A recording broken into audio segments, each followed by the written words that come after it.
ओम तव कथामृतं तप्तजीवनं कविभिरीडितं कल्मषापहं श्रवणमंगलं श्रीमदाततं भुवि गृह्णन्ति ये भूरिदा जनाः।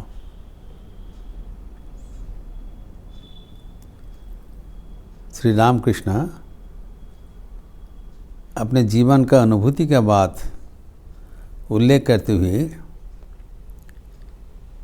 ज्ञानी का क्या अवस्था है वो वर्णन कर रहे हैं। कहा गया है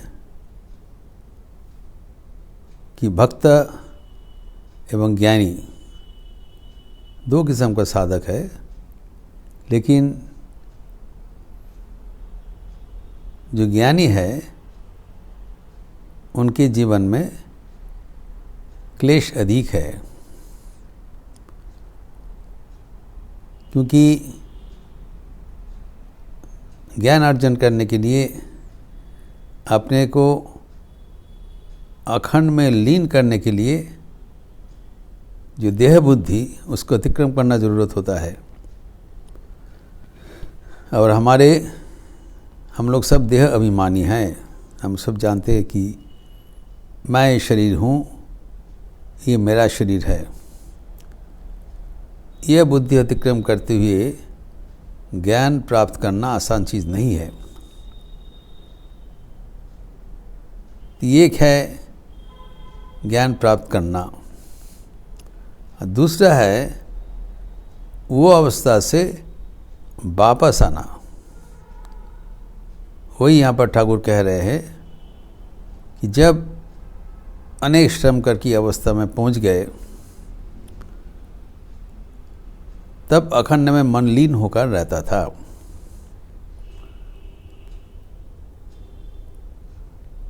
अभी वो समाधि अवस्था से जब लौटने के लिए जब नीचे उतरता था तब प्राण आटू बाटू करतो। दिस इज इम्पोर्टेंट बात है। तब लगता है ये शरीर त्याग हो जाएगा, दम घुट जाता था। क्यों होता था इसी? एक तो है ईश्वर के लिए प्राण व्याकुल होता है। अभी ये नीचे उतरने के लिए प्राण व्याकुल हो रहा है। प्राण लगता है प्राण चला जाएगा, अर्थात वापसी आने का कोई इच्छा नहीं होता था।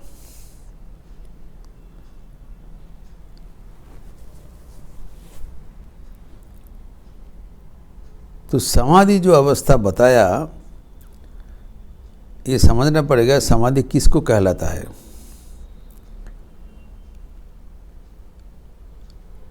सम्यक रूपेण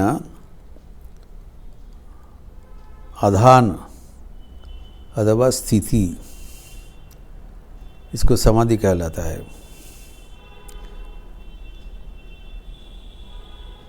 अर्थात ईश्वर के साथ स्वाभाविक अवस्था हो जाता है।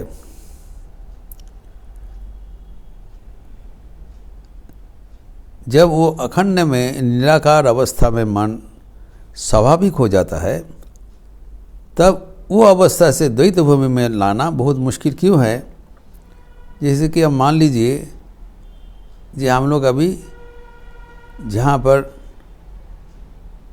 हवा है, वायु है, एयर है, वहाँ पर स्वाभाविक सांस प्रश्वास ले रहे। और इस अवस्था में अगर हम निवात जाएगा में चले जाए जहाँ पर वैक्यूम है तो मन छटपट करेगा, आटू वाटू करेगा।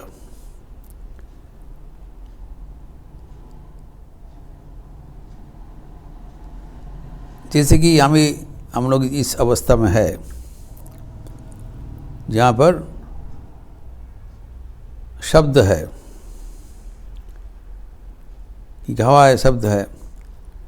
जब एक जगह में चले जाएंगे जहाँ पर शब्द नहीं है, एकदम निस्तब्ध है, तब भी मन छटपट करेंगे। इसे स्वाभाविक एक उदाहरण दे रहा हूँ। आप जानते हैं जी कि रेडियोलॉजी में MRI होता है। नाउ जैसे CT स्कैन होता है वैसे MRI होता है, मैग्नेटिक रेजोनेंस का इंटेंसिफायर होता है। तो वो शारीरिक जांच होता है। लेकिन MRI जो कमरा है वो कमरा विशेष रूप से बनाया हुआ था। वहाँ पर एकदम सब शब्द निस्तब्ध हो जाता है। तो बहुत पेशेंट वापस आ जाते हैं, लगता है हम मर जाएंगे, उठ जाते हैं, इतना निस्तब्ध हो जाता है, तब वो रहना मुश्किल हो जाता है। वैसे ही अगर पूरा हवा निस्तब्ध हो जाए, जो जिस अवस्था में हमारे स्वाभाविक स्थिति है उससे अलग कर देने से छटपटा नहीं। जैसे मछली पानी में रहता है, तो पानी से अगर उठा दिया जाए तो मछली छटपटाएंगे। तो जो व्यक्ति को ईश्वर में सम्यक अवस्थिति हो गया, स्वाभाविक अवस्थिति हो गया निराकार में, उसको फिर साकार भूमि में फिर वापस आने से कष्ट होता है, क्योंकि ये तो अस्वाभाविक हो गया। अभी ज्ञानी कहता है स्वाभाविक अवस्था प्राप्त हो गया। और स्वाभाविक में क्या किया ठाकुर ने? कमरा से सब प्रकार का तस्वीर हटा दिया, मन एकदम अखंड में उनका स्वाभाविक हो गया। तो जब वापसी का बात हुआ तब प्राण छटपटा रहे। और ये वापसी कहाँ है? ईश्वर के भक्ति एवं भक्तों को लेकर ही वापसी हो संभव है। अभी देखिए ठीक उल्टा हो गया। पहले ईश्वर को प्राप्त करने के लिए छटपटा रहे हैं, ईश्वर को प्राप्त करने के लिए, ईश्वर का भक्त संग करने के लिए छटपटा। अभी ईश्वर को फिर ईश्वर में वापस आने के लिए, भक्तों का प्रास वापस आने के लिए छटपटा रहे हैं ताकि ना आना पड़े। उल्टा हो गया। ये ठाकुर का अवस्था बताने, अद्भुत अवस्था, समझना पड़ेगा। तो छटपट रहे हैं, कारण वो उनका भी स्वाभाविक स्थिति नहीं है, स्वाभाविक अवस्था भी अखंड है। तो जब अनेक प्रयास करके नीचे आ गया ईश्वर के भक्ति भक्त लेकर, तब ठाकुर का भ्रम आ गया कि मेरा ये क्या हो गया। সকলকে জিজ্ঞেস করে বেড়াতাম আমারে কি হলো। की होना मतलब अभी तो ईश्वर का भक्ति और ईश्वर को लेकर वो विचरण कर रहे हैं। तो हम तो अखंड में लीन था, वो अवस्था से हमारा पतन हो गया, हम तो द्वैत में उतर गया। ये मेरा क्या अवस्था हो गया? अभी भगवान के साथ हमारा तल्लीन अवस्था तो हुआ नहीं। अभी इसमें उनका बड़ा संशय आ गया। तब उल्लेख है भोलानाथ गोपाध्याय, जो दक्षिणेश्वर में बाद में खजांची हुआ था, तब मुहुरी था। तो उन्होंने बताया भारत आचार्य, तो महाभारत में है कि जब समाधिमान व्यक्ति जब स्वाभाविक भूमि में उतरते हैं तब उनको ईश्वर में भक्ति और भक्त संग को लेकर ही रहना पड़ेगा। उपाय कोई नहीं है, इज द ओनली वे। ये है अवतरण का जोग सूत्र, ऊपर से नीचे आने का जोग सूत्र है ये ईश्वर के भक्ति एवं भक्त। तब उनको समझ में आया ये बिना उसको आने का कोई और चारा नहीं है। अभी इस परंपरा में महिमाचरण प्रश्न कर रहे हैं कि समाधिवान व्यक्ति का क्या वापसी संभव है। अब ये कूट प्रश्न है, ठाकुर डायरेक्टली उत्तर नहीं दे रहे हैं।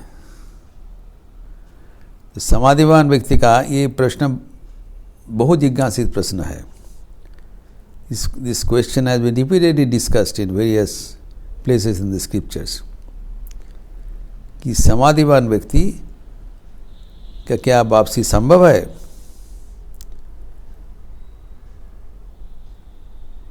ठाकुर इस प्रश्न का विस्तार कर रहे हैं। न समाधि अवस्था में क्या होता है, जिसे कहा गया है कि बाह्य ज्ञान लोप हो जाता है। The consciousness of the external world becomes absent. अभी समाधि अनेक प्रकार का होना संभव है। अगर कोई विषय पर मन एकाग्र हो जाए तब भी आखिर में बाह्य ज्ञान शून्य हो जाता है, मन और विषय में एकाकार हो जाता है। कोई वैज्ञानिक साइंटिस्ट, उसका भी ये बड़ी अवस्था प्राप्त होता है जब विज्ञान का विषय में चिंतन करते हुए, कोई विषय को चिंतन करते हुए उसमें एकाकार हो जाते हैं। कहा जाता है वैज्ञानिक जगदीश चंद्र बसु की अवस्था होता था, बाह्य ज्ञान शून्य हो जाता था। लेकिन यहाँ पर जो समाधि का बात बोल रहे हैं, ये विषय चिंतन करते हुए नहीं, यह है विषय के अतीत ईश्वर को चिंतन करते हुए ये अवस्था प्राप्त हो रहा है। क्योंकि समाधि का जो व्याख्यान दिया है पतंजलि योग सूत्र में,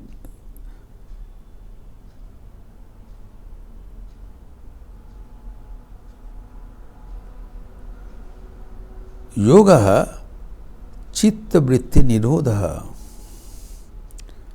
पतंजलि योग सूत्र का प्रथम सूत्र है अतः योगानुशासनम, योग के बारे में बताऊंगा। द्वितीय सूत्र में बता रहे हैं योगः चित्तवृत्ति निरोधः, अर्थात न केवल बाह्य शून्य, इसमें वृत्ति निरोध हो जाएगा, मन में कोई वृत्ति नहीं रहेगा। There will be no modifications in the mind. ये समाधि का परिभाषा है।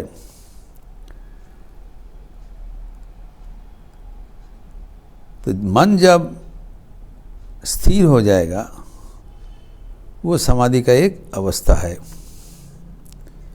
लेकिन मन स्थिर हो जाने का मतलब नहीं है मन में वृत्ति शून्य हो जाएगा। मन का हमारा सबका मन का 3 अवस्था होता है। एक है जागृत, एक स्वप्न, एक सुषुप्ति। चेतन, अवचेतन, अचेतन, wakeful state, dream state, deep sleep state. जब मन सुषुप्ति अवस्था में चले जाते हैं तब हमारा ज्ञान नहीं रहता है।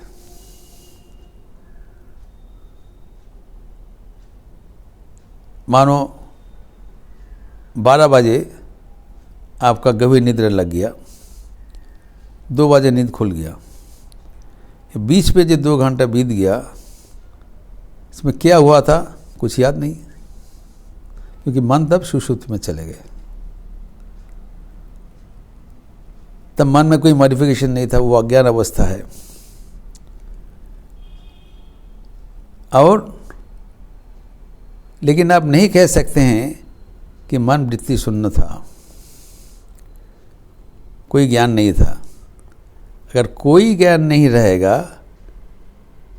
तो कौन बता रहे हैं कि मैं निद्रित था? एक और प्रश्न किया है शास्त्र में।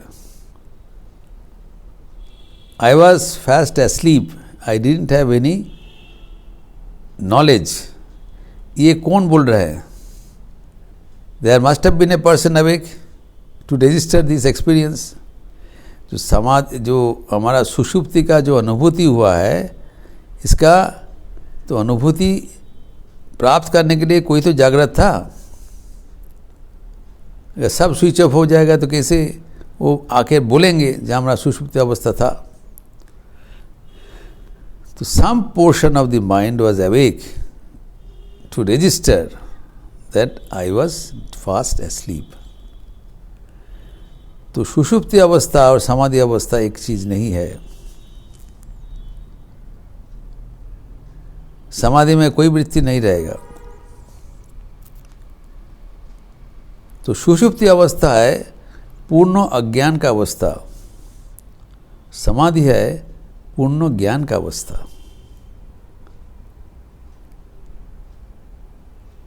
सुषुप्ति है अचेतन अवस्था, समाधि है अतिचेतन अवस्था।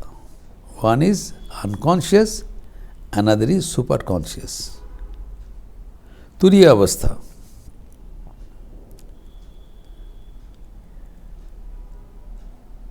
सुषुप्ति अवस्था में, सुषुप्ति अवस्था से जब कोई लौटता है तब वो पहले जैसे था वैसे ही रहेगा। लेकिन समाधि अवस्था में जो कोई लौटेगा वो ज्ञानी होकर लौटेंगे। इसीलिए स्वामी विवेकानंद ने कहा,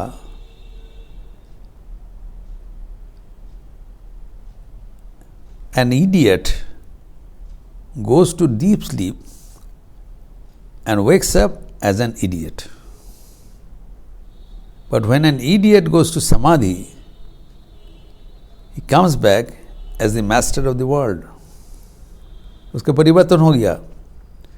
तो सुषुप्ति के बाद कोई परिवर्तन नहीं होता है। वो अज्ञान में चले जाता है, फिर वापस आता है, उसको एक रजिस्टर करता है जो सुषुप्ति में था, अज्ञान में था। लेकिन जब समाधि प्राप्त होगा तब उनका पूर्ण ज्ञान का प्राप्त हो जाएगा। और ज्ञान कभी छोड़ने वाला नहीं है। Is now the knower of the Brahman. जीवन में आमूल परिवर्तन कर दिया।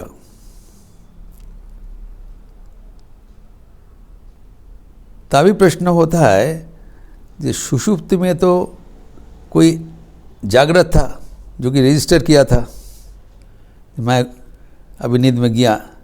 समाधि में तो कोई जागृत नहीं था। तो how does it come back? एक कूट प्रश्न अभी महिमाचरण कर रहे हैं कि समाधिवान व्यक्ति क्या लौट सकते हैं, क्योंकि तब तो कुछ नहीं था, everything was blank. How can he come back to his original state? Thakur के ठाकुर जी से बोलना है तो उस समय में आने के लिए ठाकुर तो आ रहे हैं, आने के लिए एक समर्थ है, लेकिन आने के लिए उनका कष्ट हो रहा है। ठाकुर का अवस्था उन्हें कष्ट हो रहा है, क्योंकि अद्वैत भूमि से द्वैत भूमि में उन उत्तरण मन नहीं उतारना चाहते हैं। उसमें इतना आनंद का अवस्था है, वो छोड़ के नहीं आने चाहते, क्योंकि पता है द्वैत भूमि में मिलन विरह है, लेकिन अद्वैत में बराबर का आनंद है, कोई विरह नहीं है, असीम आनंद है। आनंदम ब्रह्मेति वैजानात, असीम आनंद में अवगाहन कर रहे हैं। वो छोड़ के द्वैत भूमि में नहीं आने चाहते हैं।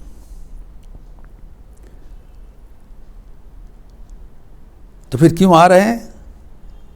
कारण उनको जीव शिक्षा देना पड़ेगा। अगर वो नहीं आया तो हम लोग को वहाँ पर कौन ले जाएंगे? वो भगवान का अवतार है, उसका आना ही पड़ेगा जीव को उद्धार करने के लिए। लेकिन जो साधारण व्यक्ति है, उसका जब समाधि हो जाएगा तो आने का माध्यम क्या रहेगा? ये कूट प्रश्न है। इसके विशद चर्चा की जरूरत है,